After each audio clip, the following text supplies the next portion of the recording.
Hi, this is Father Louis Scurti back here with my cousin Linda Scurti Brand. We're continuing her interview in a very personal subject that you heard about at the end of the last session.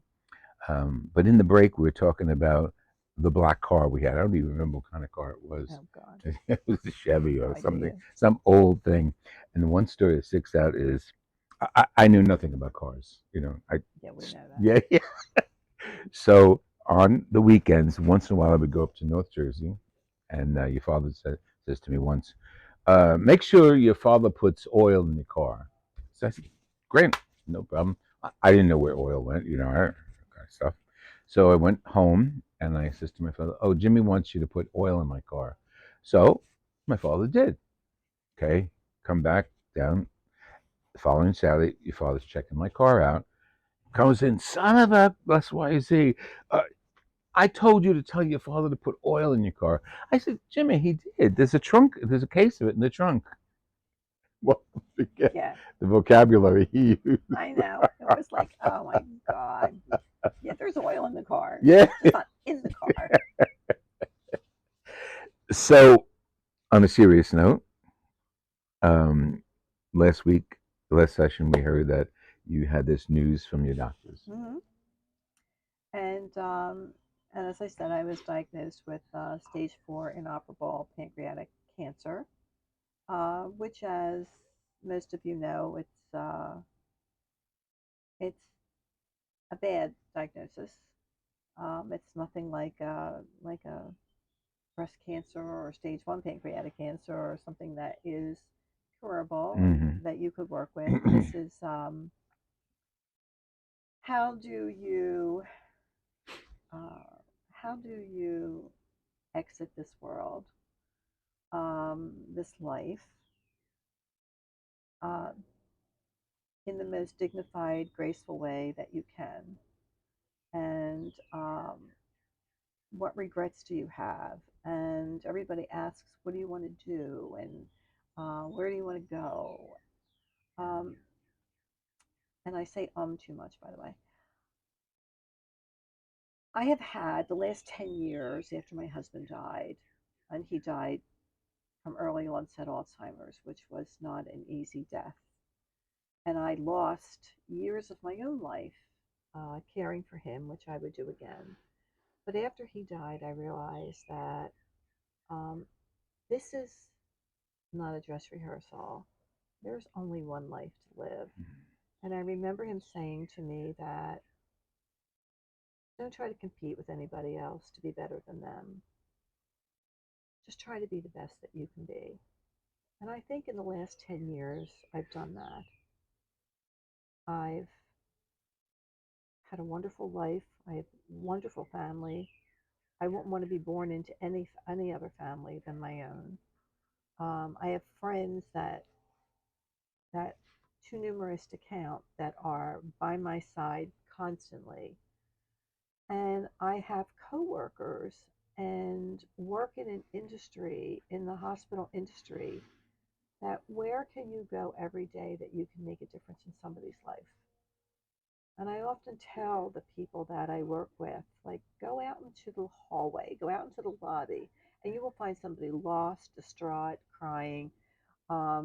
We work in one of the most prestigious hospitals in New Jersey that care for the sickest of people, a level 1 trauma center.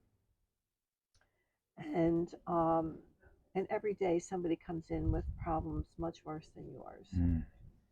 So it's really given me insight to how patients feel. Um, and now I'm the patient. And I realized that everything that I did for patients in the last 29 years that I've been there, and everything that I tried to do better, I always had the patient in mind. Not just Cooper Hospital, but the patient in mind. And now I see that I was right. I was right on the money because the way people react to me and help me and guide me through this, I'm part of that. I'm part of that culture. and that's something that I'm really very proud of. It's um, it's an honor to help these people. We went through COVID. Mm. I ran one of the vaccine centers and with wonderful people from Camden County. We vaccinated over 100,000 people that wanted to be vaccinated. And every day, people were sending me gifts and cards and letters of appreciation. You saved my life. And it's like, I did nothing. I got you an appointment. We orchestrated getting you a vaccine. But but I saw how people appreciated everything that I did. I've been very open about my diagnosis. I didn't hide this from anybody. I wanted, after my family, I wanted my friends and my coworkers to know what I've been diagnosed with. I didn't want to keep it behind closed doors because I wanted people to feel free to talk to me. And I'm glad Mm. I did because usually the things people say to me, the things that people are saying to me now, is what they would normally say to my family at a funeral. And that's a gift in itself to hear how people really feel about you. Um, most people don't get to hear that. My husband didn't get to hear that. He didn't know what was going on. My uncle was killed in a car accident. Boop, he was gone. My brother committed suicide. Boop, he was gone. So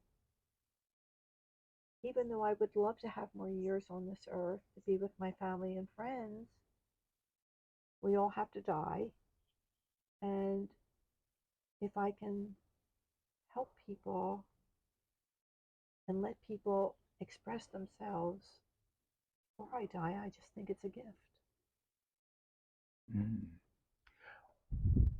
What role does your Catholic faith play in your preparation for the inevitable? So, I think I was a Catholic okay, I go to Mass on Sunday. Mm. Mm. And then, even with you being a priest, like that was like always a joke. It's Louis. Not that it was a joke, but like we didn't take it serious. I didn't take it serious. Um, I didn't realize what was at my disposal. But a few years ago, my nephew, my godson, decided to become deacon, and went to school for 5 years. Has three children. Father, business, working. I mean, lived a normal life. Yeah. And he began to preach. Every so often, he would preach. And I would go to his masses. I would bring my mother to his masses. I would make sure my mother got to his masses. And he would preach, and I'd look at my sister and say, like, who is that up there? Like, he was really hitting home. And it seems as though